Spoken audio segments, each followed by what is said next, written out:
Ladies and gentlemen, this is CVP World. I'm your host Benjamin Lee, and welcome aboard the Eastern Express. Now picture this. You're on a bus from Hummel, Belarus to Cologne. You've got your ticket, your bag, your lunch, and your passport. Then suddenly, bam! The border shuts down overnight.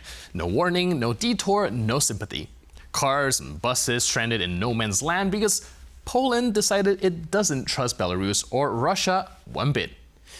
And honestly, with Zapad military drills in full swing and Russian drones flying into Polish airspace, can you blame them?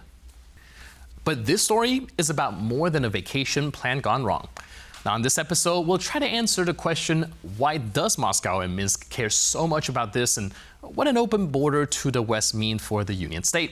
So without further ado, let's take a look at our latest report to find out more.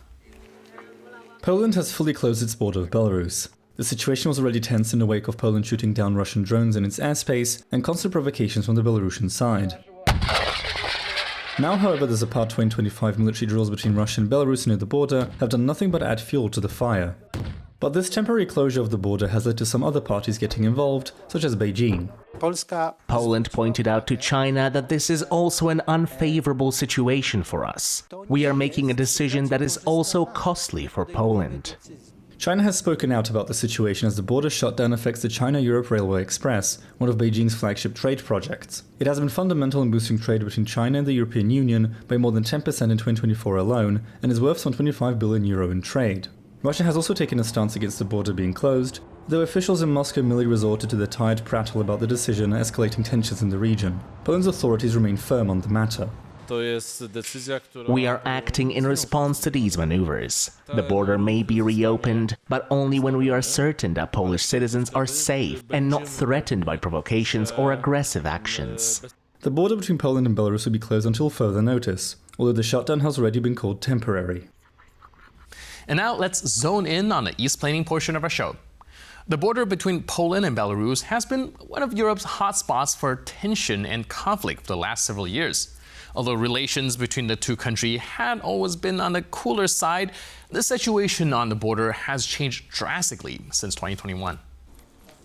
The Polish border with Belarus has always been one of the most closely watched ones in Europe and was never fully reopened after the coronavirus pandemic. This is because in August of 2021, the Belarusian regime kicked off what are now called hybrid warfare operations. Throughout the second half of the year, Minsk orchestrated a migration crisis on the border meant to destabilize the situation in the European Union. Poland had bolstered its border guard with additional uniformed services, the army and special equipment to counteract the thousands of illegal migrants trying to break through. The mere presence of Polish uniformed services was not enough to dissuade Minsk, however, and also decided to take extraordinary measures. This meant building a solid, highly defensible fence on the border, which was to put an end to these attempts. The number of illegal crossings went down year by year, but even 2025 has still seen some cases. The lives of Poles living in the area close to the border has also been irreversibly altered by this situation. Today the border has been fully closed once more, and nothing points to the situation truly going back to what it was before 2020.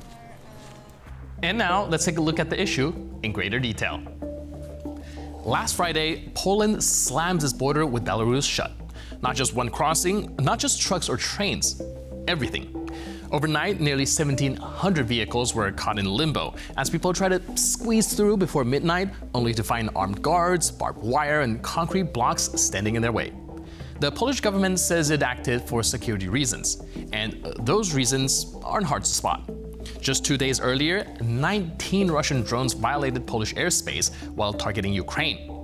At the same time, Russia and Belarus were about to launch their massive Zapad 2025 military drills, exercises that have long been more about rehearsing war with NATO than anything defensive. For Warsaw, this was too much coincidence. The message was clear. Poland is not willing to be caught off guard, and it won't keep its border open while Russia and Belarus are literally playing war games next door. On the Polish side, the closure was immediate and physical.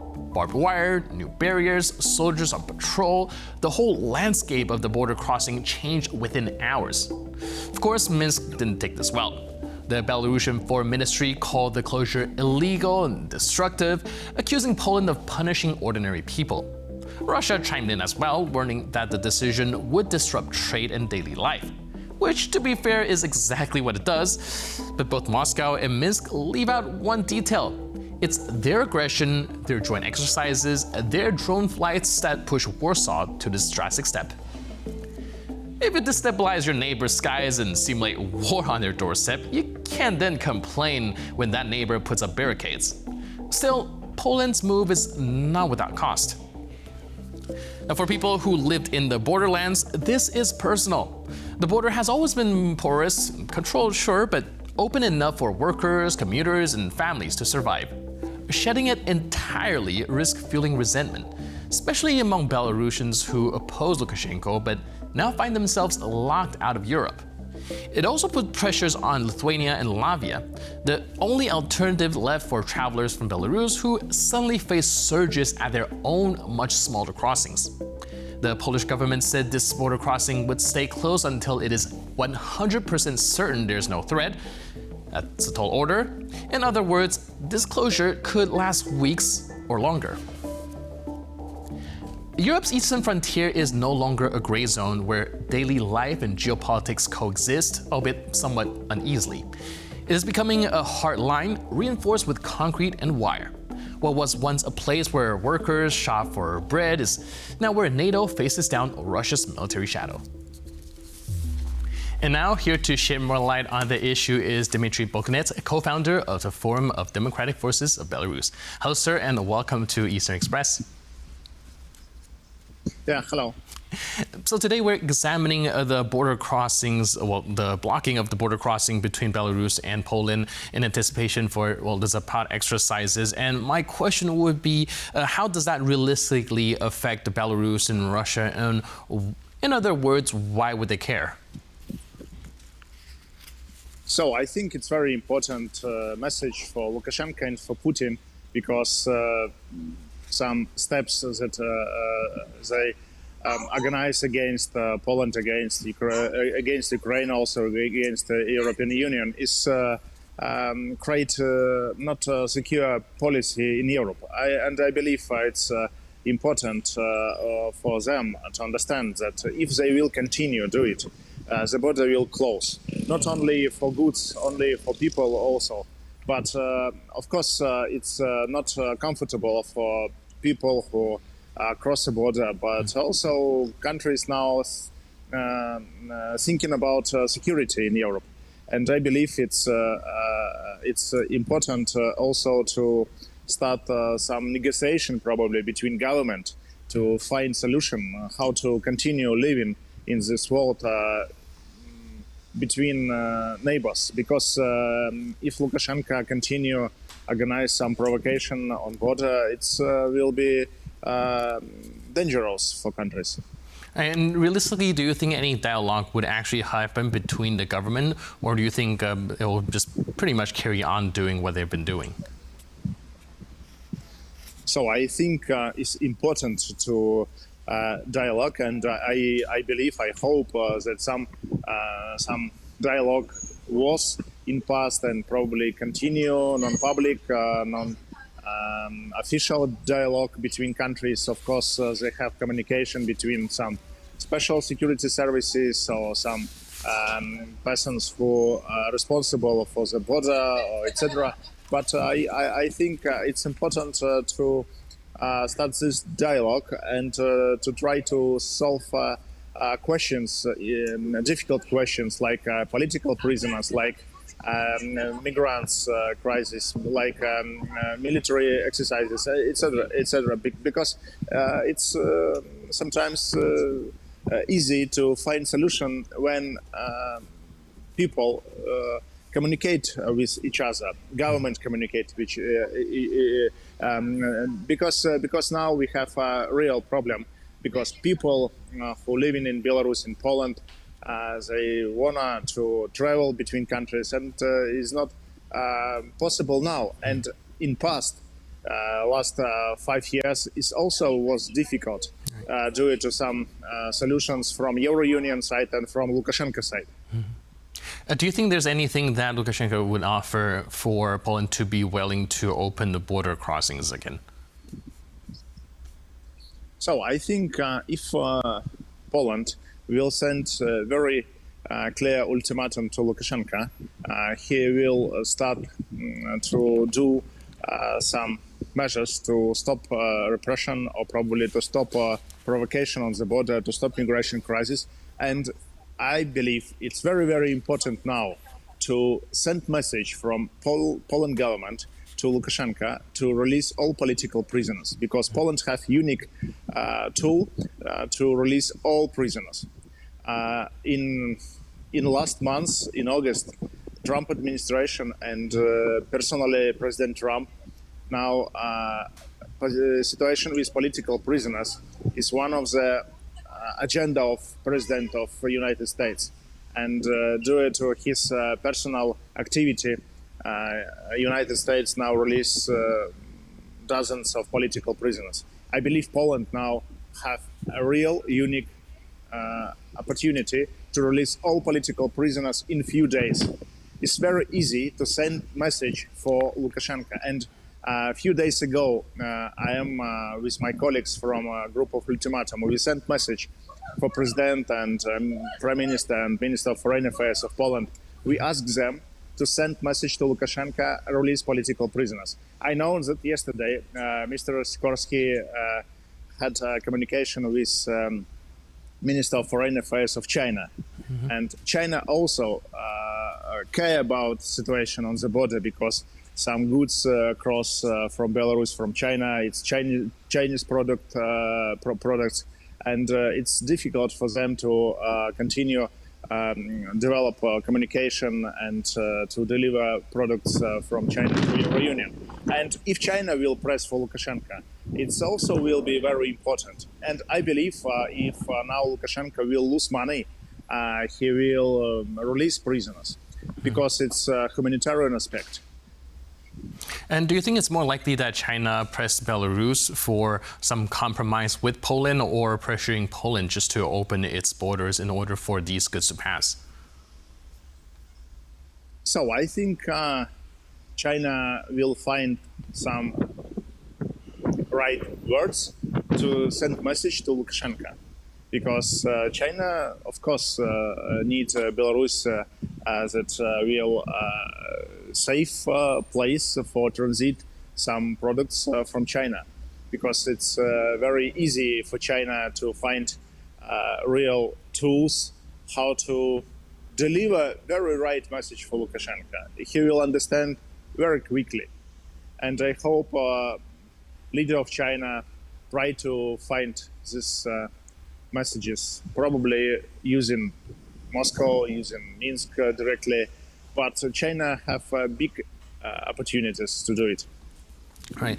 But at the same time, a lot of the reasons of the closing of the border has to do with these military exercises that's taking place. What do you think is the possibility that after the military exercise, we can see the border reopen again? Or do you think it's something that will, a problem that will persist? I hope that after this military exercises, border will open, but I recommend it for Poland government not open this border for cargo before Lukashenko not release all political prisoners. After that, okay, open border, but before that, this border for all cargo, for trains and for cars must be closed. Lukashenko must be released, very clear message. And of course, for people, border must be open. And also, I believe in near future, border between Belarus and Poland must be more comfortable for people, because sometimes people waiting 1 week. People sometimes, citizens of Belarus sometimes pay about, I know, about 500 euros for visa. It's terrible. And I believe this approach must be changed, because it's not against Lukashenko, it's against people, against Belarusian people. And I hope this approach in the near future must be changed. That is why I also recommend it for Polish government, listen voices of Belarusians who stay in country and outside country, because we are neighbors. We are people who live in, especially people who live in Belarus, they live in concentration camp. They want to change situation, but they cannot do it because they haven't the weapons in their hands.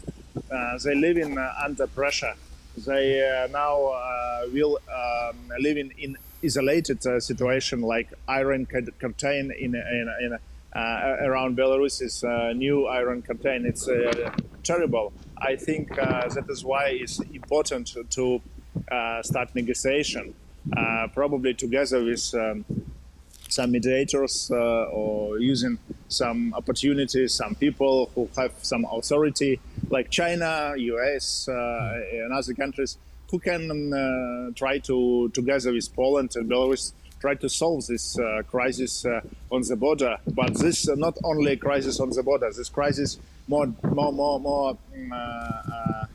difficult because it's military, migration crisis, political prisoners, provocation that Lukashenko doing. And also, I believe it's very important if Poland will recognize KGB, its special security services, like a terrorist organization. It's all of points under Declaration of United States, and I think it's very important will be for future. It's also a negotiation point. That is why I hope Poland government will play more active role for release prisoners, to stop repression, and to help Belarus become a more safety country. All right, thank you, sir, so much for your input and insight. Really appreciate it, and thanks for being with us on Eastern Express. And now we're moving on to the Eastern News Flash, a series of all the other stories from the East that you don't want to miss. The Ukrainian military says that its allies should use Ukraine's experience in fighting off drone strikes. Kyiv believes that this would allow Allied air defense to avoid any mistakes and be better prepared for drone incidents. While NATO air defense wasn't properly prepared to handle the surprise 19 drones that entered the alliance's airspace, the Ukrainian military points out that its own defense units shoot down hundreds of drones over a single city per night. Given this vast difference, Ukraine has offered to share its operational experience in neutralizing drone threats with Poland. Ukraine already shares information about drone movements and modern interception methods, which in turn has helped the country's allies to better organize their defenses and adjust training methods for their air defense crews. Although the lessons Ukraine learned over the last few years have been paid in blood and millions in destroyed equipment, Europe does not have to pay the same price to be prepared for whatever Russia may or may not throw in its direction. Ukraine's military intelligence has reportedly disrupted Russia's electric system through an elaborate cyber attack. The attack, called a cyber revenge hack, was carried out in response to elections being held in occupied parts of Ukraine. One of the ways in which Russia tries to bring territories it has occupied into the fold is through rigged votes in elections. The Russian Federation has a unified voting day where new regional authorities and representatives are chosen, also in illegally occupied parts of Ukrainian-occupied Crimea. Russia is well known for its own eagerness to mess with other countries' election processes, so the Ukrainian cyber attack against the Russian Central Election Commission was a taste of the Kremlin's own medicine. Internet access had been shut down at the Commission's headquarters, leading to serious disruptions in online voting. Digital services across the entire country were paralyzed by the attack, leaving thousands of Russians unable to vote electronically in several regional elections. A recent report by Reuters showed that while the United States and European Union continue to purchase Russian energy and goods worth billions, these purchases have seen a dramatic decrease since 2022. Following the sanctions imposed on Russia by the European Union in the wake of the invasion of Ukraine, the EU's exports to Russia fell by 61%. The bloc's imports dropped by almost 90% between 2022 and 2025. In the US's case, imports amounted to only $2.5 billion in the first half of 2025, almost $12 billion less than in 2021. Although both parties continue to buy Russian resources such as oil and fertilizers, the trade volume has shrunk by orders of magnitude. Moscow has attempted to replace the West with other partners such as China and India, and while trade between them and Russia has surged, it has not been enough to make up for the massive difference. Oil in particular has become a bit of a problem, as it is one of the main ways, along with gas exports, through which Russia funds its war machine. However, further sanctions and international trade pressure from the EU and the US in particular are expected to tighten the noose around Russia's economy. And that's all for this episode of Eastern Express. But for more news, update, and commentary, please stay tuned to TVP World.